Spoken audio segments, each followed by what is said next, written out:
दक्ष news, सामान्यांच्या हक्कासाठी नेहमी दक्ष.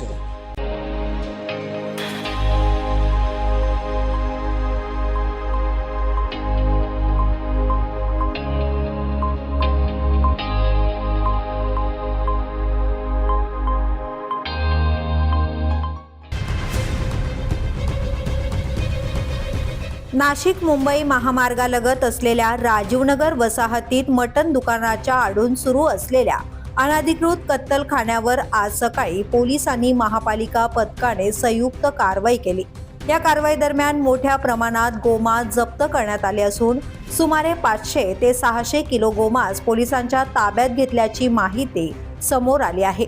गोरक्षक पुरुषोत्तम आव्हाड यांना मिळालेल्या माहितीनंतर सकाळी 7:30 वाजेच्या सुमारास पोलीस आणि महापालिकेच्या पथकाने या ठिकाणी छापा टाकला. छाप्यात मटण दुकानाच्या आडून अनधिकृतपणे कत्तलखाना सुरू असल्याचं उघडकीस आलं. यावेळी घटनास्थळी मोठ्या प्रमाणात गोमांस आढळून आला. गेल्या अनेक दिवसांपासून राजीवनगर झोपडपट्टी या ठिकाणी गोवंश कापले जात होते. काही गुप्त माहिती मिळाली असता आज सकाळी ताबडतोब नाशिकच्या गौरक्षा दल यांनी इथे छापा टाकला असून 3 ते 4 गायी कापलेल्या अवस्थेत सापडलेल्या आहेत. आता पोलीस देखील आम्हाला यामध्ये मदत करत आहेत. त्यामध्ये आपल्या नाशिकच्या महापौर हिमगौरीताई आडके, श्याम बडोदे, नगरसेवक अजिंक्यदादा सहाने, त्याचबरोबर दीपालीताई कुलकर्णी हे ताबडतोब घटनास्थळी दाखल झाले आणि जे ठिकाणी या सगळ्या गोष्टी चालू होत्या ह्या आता जमीनदोस्त करण्याचं काम सुरू आहे. आम्हाला आता चांगलं पाठबळ मिळालेलं आहे प्रशासनाचं. त्यामुळे आता योग्य ती कारवाई यापुढे होत राहणार आणि 100% गौरक्षा दल नाशिकचे यापुढे कुठेही अत्याचार केले जात असतील, त्याचबरोबर कत्तलखान्याचा विषय असेल तिथे योग्य रीतीने हात घालण्याचा आम्ही पूर्ण जबाबदारी पार पाडू.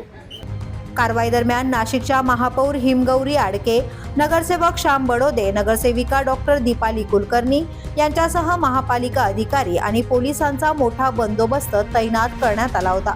महापौर हिमगौरी आडके यांच्या आदेशानंतर महापालिकेच्या अतिक्रमण निर्मूलन पथकाने अनधिकृत पत्र्याचे शेड आणि कत्तलखाना जमीनदोस्त केला. सकाळी सुरू झालेली ही कारवाई दुपारी 12 वाजेपर्यंत सुरू होती. या कारवाई दरम्यान पोलिसांनी 2 ते 3 दुचाकी आणि 1 4-चाकी वाहन जप्त केले असून या प्रकरणी रिजवान कुरेशी याच्यासह अन्य दोघांना ताब्यात घेण्यात आले आहे. या प्रकरणी इंदिरानगर पोलीस ठाण्यात गुन्हा दाखल करण्यात आला असून पुढील तपास सुरू आहे. दरम्यान या संपूर्ण प्रकरणाबाबत संबंधित अधिकाऱ्यांची प्रतिक्रिया देखील समोर आली आहे. या कारवाई दरम्यान सहाय्यक पोलीस आयुक्त सचिन बारी यांच्या मार्गदर्शनाखाली तपास सुरू असून सहाय्यक पोलीस निरीक्षक सुनील अंकोलीकर यांच्या नेतृत्वाखाली पोलीस उपनिरीक्षक संतोष हुंदे आणि गुन्हे शोध पथक पुढील तपास करत आहेत.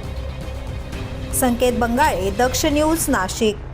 कुष्ठरोग हा शाप नाही तर एक उपचार योग्य आजार आहे. मायकोबॅक्टेरियम लॅप्रे जीवाणूमुळे होणारा हा जुनाट संसर्गजन्य रोग त्वचा, मज्जातंतू आणि नाकाच्या आतील त्वचेवर परिणाम करतो. सुन्नपणा, फिकट पॅचेस, बोटे वाकडी होणे किंवा नाक चोंदणे ही त्याची लक्षणे आहेत. संसर्ग झाल्यानंतर लक्षणे दिसायला 5 ते 20 वर्ष लागू शकतात, पण घाबरण्याचं कारण नाही. मल्टी ड्रग थेरपीने हा रोग पूर्णपणे बरा होऊ शकतो. म्हणूनच वेळेवर निदान करा, उपचार घ्या आणि जागरूकता पसरवा. सार्वजनिक आरोग्य विभाग, नाशिक महानगरपालिका द्वारे जनहितार्थ प्रसारित.